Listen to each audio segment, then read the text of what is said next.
This is how spag bol will improve your communication. I like spag bol, but if I had to have spag bol for breakfast, lunch, and dinner, I wouldn't be so fond.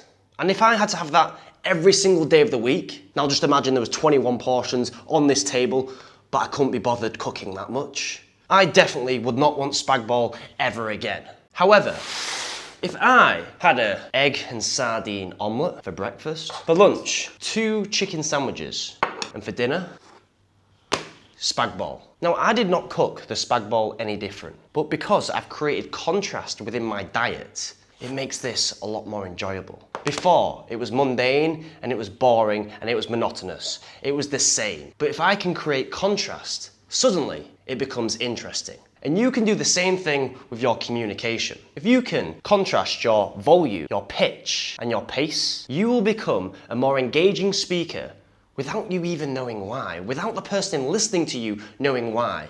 But suddenly, they are on the edge of their seats and they are giving full attention to you. And now I'm going to show you the ins and outs of pace, volume, and pitch so that you can incorporate this into your speech and you know exactly when to do it as well. But before I get into that, there are some guides below to help you eliminate your weak communication.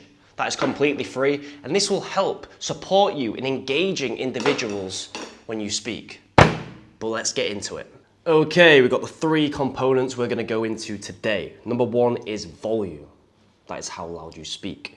Number 2 is your pace or your cadence. That is how fast you speak. Sometimes you will speak slow. Sometimes you will speak quicker. And 3 is your pitch. That is how high you go or how low you go. Let's start with volume. First of all, we're going to go through the default volume. Because before we can go through high volume and low volume, you need to know your default. Now, people normally get this wrong. They speak at a volume 4 instead of a volume 6 or 7. They speak like this, and it's not very good if it's your constant default rate, because this indicates you are not very confident. When you speak a little bit louder, you indicate you have confidence, you feel confident.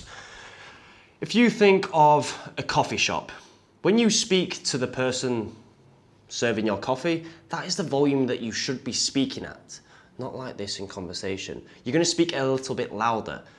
And 8 times out of 10, people speak quieter than they should do, and it perceives them as not confident. Right now, I'm speaking at level 6. If I spoke at a level 9 the whole time, I would look absolutely stupid, which is why you need to get your default level correct. If you're struggling with this, look at people around you. Look at people you think are a good communicator and try and match their volume. So volume, for default, we want a 6 or a 7 out of 10. That is what we want, a 6 or a 7 out of 10. Now we can go on to the other parts, the bits that create the contrast. Let's go into high volume. Now this one has 2 major benefits when you use it. Number 1 is grabbing attention, and number 2 is to build anticipation. Now, number 1 can be used in normal conversations.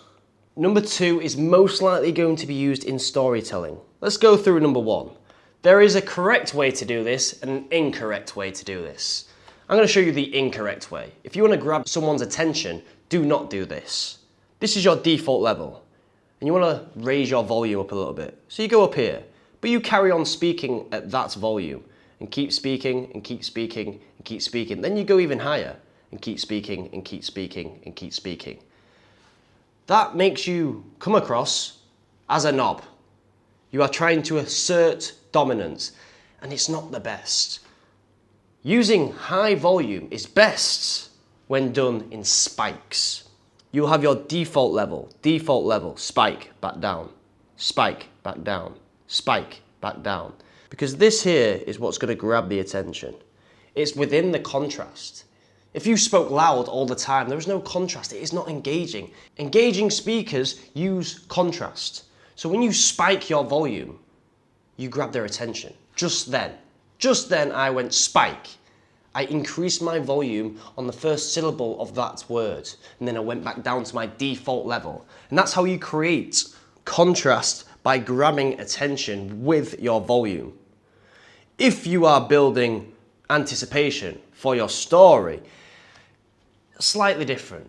you will slowly get higher and higher and higher and higher. But this will include pauses. It will include your pace as well. But don't just speak loud and stay at that default level, because then you just make a new default level, but it looks like you're shouting or it looks like you're annoyed because you've raised your voice. When you are using volume, I want you to create contrast within these spikes. Now, low volume draws people in. The whole point of low volume is to draw someone in. Right now, I've lowered my volume, and you think this is going to have some real importance, but really, it has no importance whatsoever. But when I go back to my default level, it sounds normal again. But when I drop it down, it seems like, and it's being perceived, that this is going to be important. It can be used as a verbal highlighter. If we do another line, this is your default. When you have something important to say and you really want to draw the audience in, you're going to lower it down and you're going to go back up. You feel them losing attention. You're going to spike it to get the high volume. You have something important to say, you lower it, go back to your default volume. As you can tell, that's a very straight line, but you get the point. So we'll circle them out. That is high, that is low, that is low. So we're creating spikes high to grab the attention, and we're putting the volume low to draw them in when something's really important to say. When I did a story on my fans breaking in Thailand at Toastmasters, there's a line that I wanted everyone to remember, and it was small things, big difference. So when I talked about the story, I had a set volume that I was speaking at. But when I said that phrase, I got really quiet and I said, small things, big difference. That volume is what drawed them in because it was lower. But if you speak like this for your whole presentation or your whole conversations, it isn't perceived as important. It's perceived that you have no confidence because you are speaking like this. So make sure you get your default level. It is all about your default. So now we go through the volumes. You've got three types of volumes. We've got your low, your default, and your high. They are the three volumes that you need to focus on when you are speaking. You don't need to make it complicated and have loads of different volumes. So to make it simple, we've got our default here, we've got our high here, and we've got our low here. So when you want something to be important and you want to make everyone know it's important, lower the volume. When you want to grab attention, spike it up. But these two levels of volume will only work if you have a good default volume. So start there and work on going down and going up. Let's go on to the next one, and that is pace. Same again, let's start with the default pace. There's a big tendency for people to speak too quick. When they are nervous, they end up rambling on and tripping over their tongue like a shoelace getting tangled in a washing machine. So you want to make sure you have got a good default pace. If you look online, about 160 words per minute is a good base, but it all ranges depending on the environment you are in. My best tip is to look at people around you that you think are good communicators and see how fast they speak and speak at the same rate. Or film yourself and see if you are pronouncing your words correctly or you are figuring out little shortcuts so you can speed up your speech. But just make sure you have a good default rate. When I first started, I didn't even know that I was speaking quickly until I filmed myself. I became aware of the rate I was speaking at. Let's start with fast. Now, fast volume builds excitement, urgency, or anticipation. So when you want to build these moments, that is where you're going to speed up, but know when to slow down again. For example, if you're trying to build the tension within a story, that is where you are going to speed up. Using the same story that I did beforehand about the fans, I said, I sit up, my boxers are drenched, my sheets are drenched, I look at the alarm clock only to realise that the red time is not there. And I thought, that's strange. I got out of bed, I run to the window to look outside only to see nothing. And that was the problem, I saw nothing. So within that speech, I raised the pace, I sped it up to create some sort of anticipation.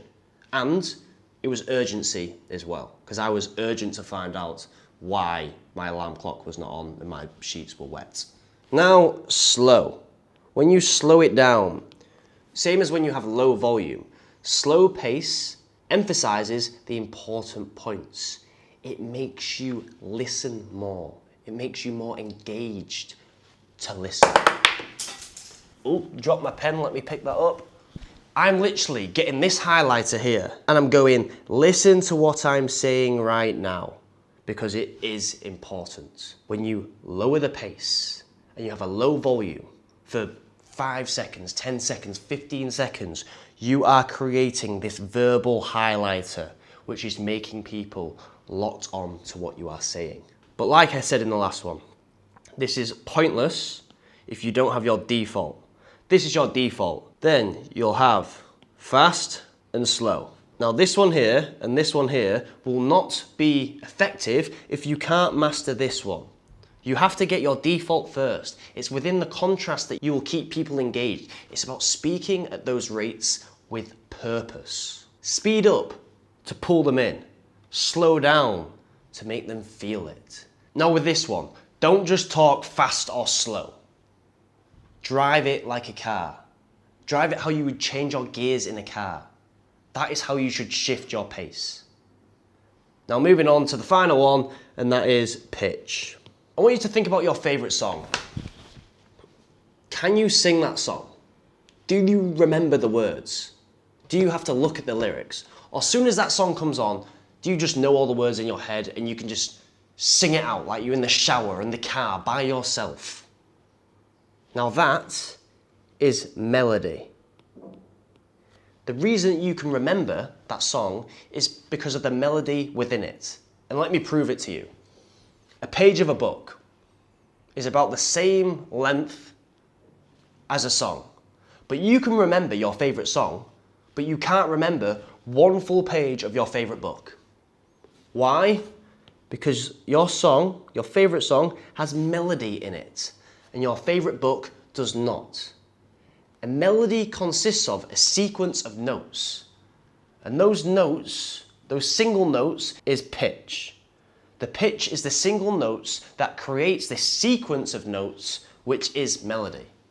So when you create a melody with your speech, with your communication, you make it more memorable, you make it more engaging, because you are changing up the rhythm.